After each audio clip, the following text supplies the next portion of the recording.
नमस्कार दोस्तों, pro people news में मैं आपका स्वागत करता हूं। सुप्रीम कोर्ट ने कहा है कि वर्ष 2011 की जनगणना के सामाजिक आर्थिक पिछड़ेपन के आंकड़े सार्वजनिक नहीं होंगे। केंद्र द्वारा सुप्रीम कोर्ट में दिए गए हलफनामे में कहा गया था कि वर्ष 2011 में हुई जनगणना जातिगत आधार पर नहीं हुई थी, केवल सामाजिक आर्थिक पिछड़ेपन की जानकारी ली गई थी, इसलिए जातिगत आंकड़े त्रुटिपूर्ण हैं। शीर्ष अदालत ने इसे मान लिया है। केंद्र द्वारा हलफनामे में वर्ष 2022 में भी जातिगत गणना नहीं किए जाने की बात कही है। केंद्र के हलफनामे को सुप्रीम कोर्ट द्वारा स्वीकार करने के बाद अब ये तय हो गया है कि अगले साल में होने वाली जनगणना में भी जातिगत आधार नहीं होगा।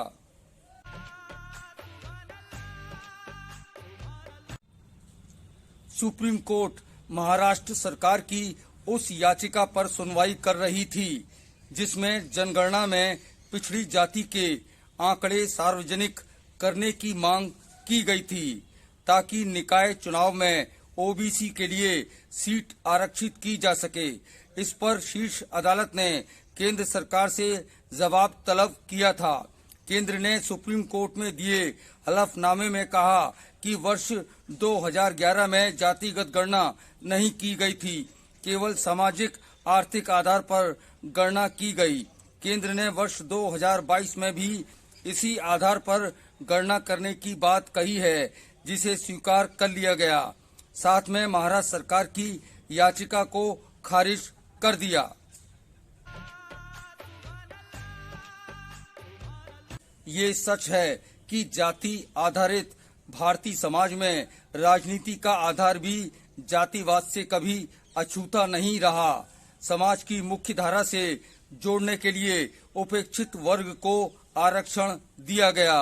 इससे ये तबका धीरे धीरे मुख्य धारा का हिस्सा भी बनता चला गया। यही नहीं, खासकर मंडल आयोग की सिफारिशों के लागू होने के बाद इसी वंचित तबकों ने तेजी से राजनीतिक सत्ता भी हासिल कर ली।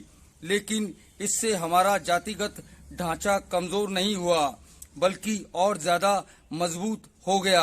आम लोगों के मुद्दे राजनीति में पीछे रह गए और उसकी जगह जातिगत मुद्दे ही उन पर हावी हो गए।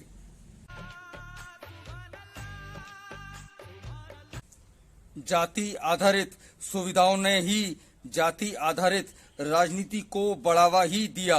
यहाँ तक कि देश की जनसंख्या की गणना भी जाति आधार पर करने की मांग उठने लगी। सुप्रीम कोर्ट ने जातिगत आधार पर जनसंख्या की गणना करने और इस तरह के किसी भी आंकड़े को सार्वजनिक न करने का आदेश देकर इस दिशा में अच्छा कदम उठाया है। इसका स्वागत किया जाना चाहिए। अगली बार फिर आएंगे किसी दूसरी महत्वपूर्ण जानकारी के साथ। प्रो पीपल न्यूज के लिए अमिताभ आकाश की रिपोर्ट। लेटेस्ट न्यूज अपडेट के लिए हमारे चैनल को सब्सक्राइब करें और साइड में दिख रहे नोटिफिकेशन बेल आइकन पर क्लिक करके हमारे वीडियो को सबसे पहले देखें।